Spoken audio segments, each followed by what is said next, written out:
Well, here in Chapter 9, we're going to talk about the center of gravity, center of mass, and the centroid of a body. Now, what's the difference between the center of gravity and center of mass? Not really very much. Whenever you have a real body, a real object, we would consider the center of gravity and center of mass kind of the same thing. What we do, though, in geometry and trigonometry, we may have a shape. And what we're looking for there is the centroid of a shape. In many cases, we are modeling in statics, we're modeling real objects as shapes. So in a lot of ways, we're not making a lot of distinction between centroid and center of gravity. But there is technically a difference.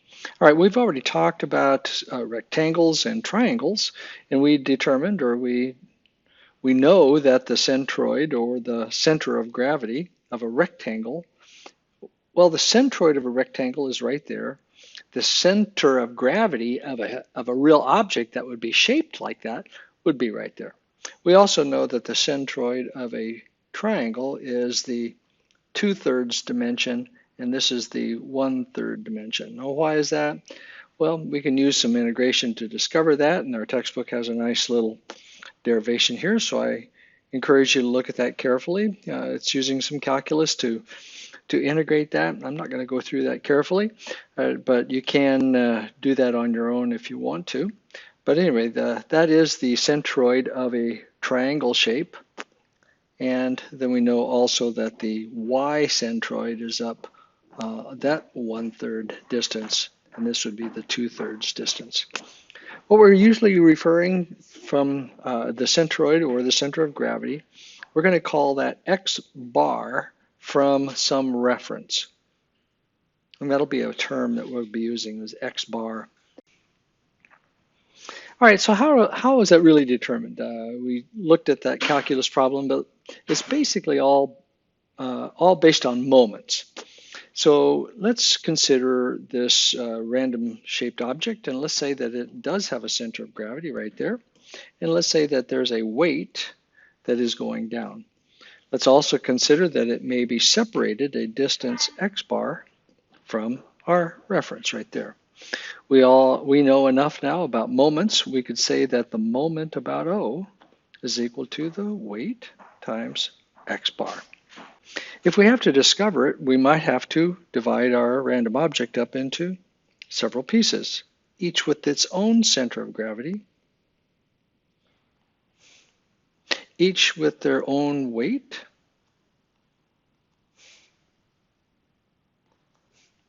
each with their own distance from the reference. And we call individual distances, we will call that centroids, or we'll call those x tildes. So that'll be x1 tilde, x2 tilde, and I don't really have enough room here, but I'm just going to say that's x3 tilde.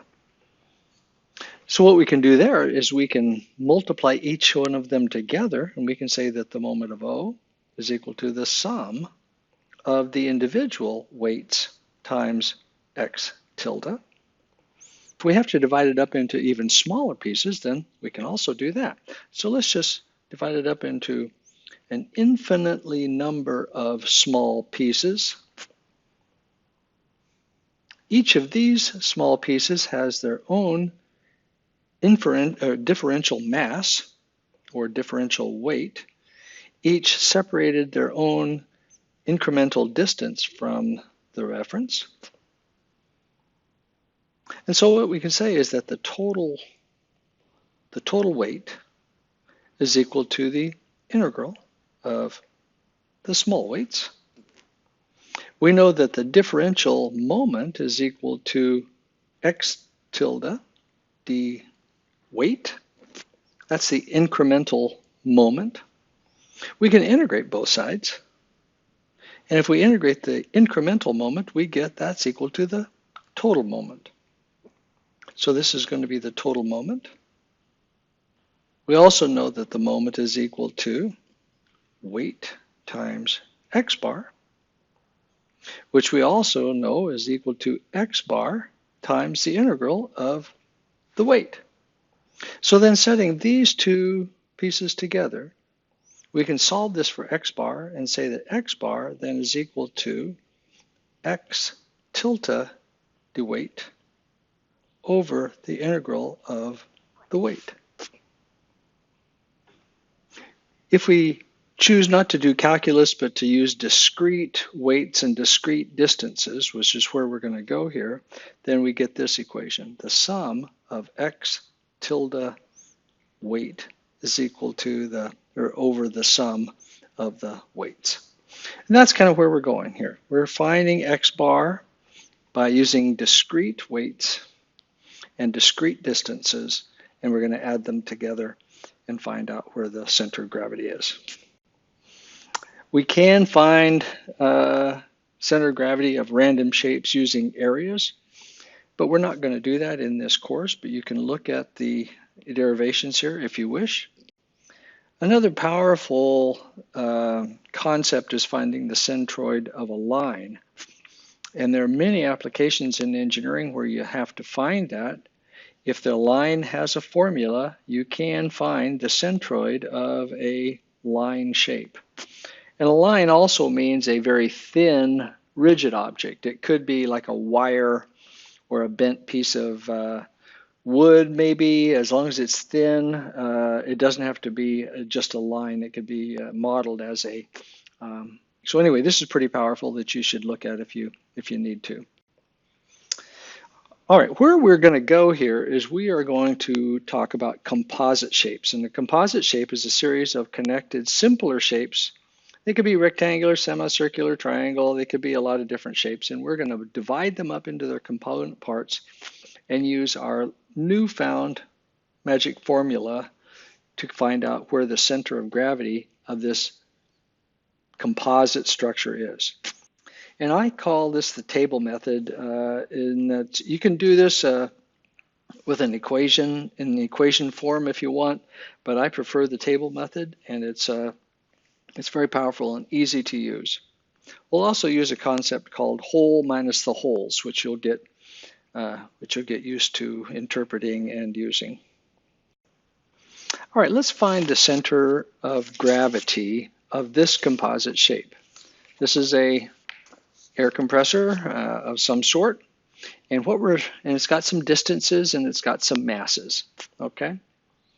So what we do is when we have a composite shape, we divide it up into its component parts, and we build a table, and we can calculate what we're looking for, which is the x bar and y bar using this method. So first of all, let's find a reference, and it says reference from point A, so sometimes it'll give us that. So let's go ahead and use that. We're going to say that part one here is the let's see, part one we're going to call the tank itself. So this is going to be part one. Well, let's see, get the right pen here. This is going to be part one, and then the motor up here will be part two. So this is a fairly simple structure. It only has two parts, but we're going to build this little table like this for part one and part two. We're going to find out what the center of, or the centroid of that part is. Center of gravity of that part is the distance from the reference. Okay, so here is my reference point, or I'll just call, I don't need to do that. That'll just make it confusing. All right, let's go. What we're going to do is we're going to find the x tilde, the y tilde, and in this case we're going to use mass, multiplying those together, x tilde m and y tilde m, and we're going to build this little table. All right, the first one we called the tank. The tank says it is, center of gravity is right here, and from the reference it is 200 millimeters. Now I'm going to say this is the positive x and this is positive y, so this should be in the negative x direction. So I'll say that is negative 200 millimeters. In the y direction, the center of gravity goes up to right here, so that's 100 plus 350, so that's 450. The total mass of this thing is 70. So then we just multiply these two columns together, or these pieces together and see what we get. So I'm going to say this is minus 14,000. This one is 31,500. All right, how about the tank, or sorry, the, what's the other piece? The compressor part of it. This is number 2 up here. All right, from the reference in the x direction, it goes 200 plus 300, so that is negative 500. In the y direction, it goes up this far, which is 725. So I'll just go ahead and put those in there. So this is negative 500, 725. It weighs 15 kilograms. Multiplying those together, I got 7,500 and 10,875. And what we do then is we add the masses, and we add the x tilde masses, and we add the y tilde masses. So I got 85 kilograms minus 21,500 and 42,375. And now I know that my x bar is equal to the sum of x tilde m over the sum of the masses. And I've just got that there, minus 21,500 over 85. And that's going to be equal to minus 252 millimeters, which is going to be x bar. So that's going to be the distance to the center of gravity. Let me just draw a pretend center of gravity. It's going to be, actually, it's going to be higher than that. We know it's going to be higher than that because this one is up here and this one's up here. So it's going to be up in this region someplace. So let's go ahead and draw it right up there. Again, it doesn't have to be too accurate. We're just going to draw it there. And now we've computed that the distance is going to be 250 from A in the negative x direction. All right, go ahead and let's do the other one, y bar.